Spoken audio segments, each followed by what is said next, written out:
Hello everyone, you are most welcome in last question of exercise 1.1, that is question number 15, and this one is also important question. So question is, a wholesaler allows 25% trade discount and 5% cash discount. What will be the net price of an article marked at rupees 1600? So just let's see that. सबसे पहले इस question में याद रखना है कि mark price को हम क्या कहते हैं, लीस्ट प्राइस। और आपको एक बात ध्यान रखना होगा, ट्रेड डिस्काउंट हमेशा लीस्ट प्राइस पर निकलता है। जब हम लीस्ट प्राइस में से ट्रेड डिस्काउंट माइनस करते हैं तो हमें इनवॉइस प्राइस मिलता है। ध्यान रखना है, यहां पे मैं कुछ फार्मूले पहले मेंशन कर दे रहा हूं। इनवॉइस प्राइस इक्वल क्या होगा, इनवॉइस प्राइस के लिए हमें लीस्ट प्राइस में से यानी कि मार्क प्राइस में से क्या माइनस करेंगे हम, ट्रेड डिस्काउंट। सो सबसे पहले हमें लीस्ट प्राइस पर ट्रेड डिस्काउंट निकालना होगा और लीस्ट प्राइस में से ट्रेड डिस्काउंट माइनस करना होगा, तो हमें इनवॉइस प्राइस मिल जाएगा।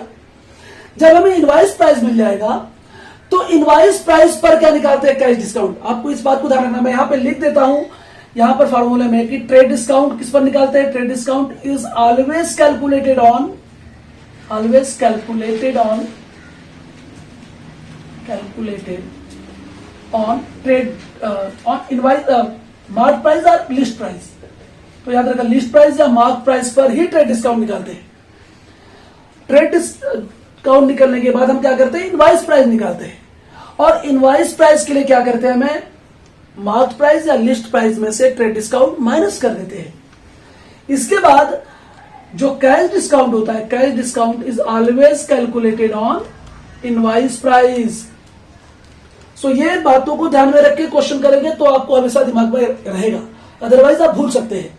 सो प्लीज इस बात को नोट कर लीजिए दिमाग में।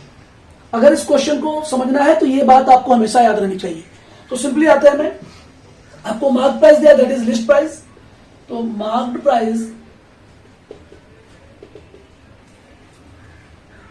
ऑफ आर्टिकल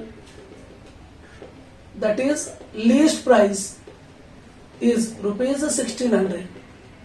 अब इस मार्क्ड प्राइस पर अलाउड क्या कर रहा है वो, 25% ट्रेड डिस्काउंट।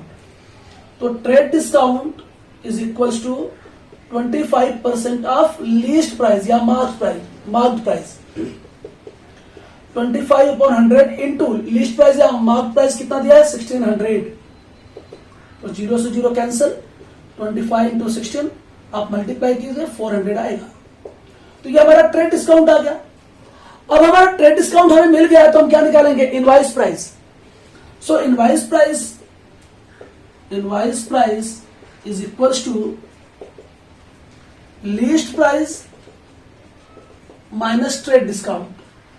तो लीस्ट प्राइस 1600 है आर्टिकल का और ट्रेड डिस्काउंट कितना आया, 400 आया। तो माइनस करने पे क्या हो जाएगा, 1200 rupees. So invoice price of an article is rupees 1200। अब हमें क्या कह रहा है क्वेश्चन में कि and 5% cash discount, trade discount के बाद 5% कैश डिस्काउंट। तो cash discount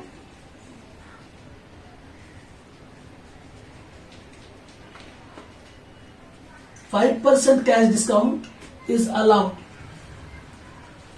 so cash discount equal to 5% of invoice price. याद रखना सबको है, ट्रेड डिस्काउंट लिस्ट प्राइस पर और कैश डिस्काउंट इनवॉइस प्राइस पर। तो 5% ऑफ इनवॉइस प्राइस है 1200 रुपीज। 20 से 20 cancel, 5 into 12 that is rupees 60। ये 60 रुपीज क्या आ गया, हमारा कैश डिस्काउंट आ गया। अब मैंने आपसे जैसे कहा कि हमें क्या निकालना है, नेट प्राइस निकालना है।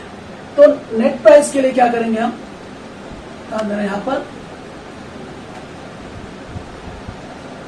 Net price equals to invoice price में से कैश डिस्काउंट माइनस कर देते हैं। Invoice price minus cash discount.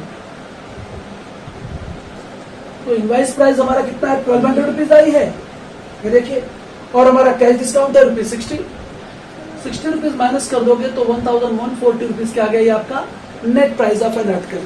तो आर्टिकल का नेट प्राइस कितना है, net price of the article is rupees Therefore, net price of the article is rupees 1140. So this is the last question of exercise 1.1. Now you will join us in exercise 1.2 in next video, in next lecture. Till then, bye bye.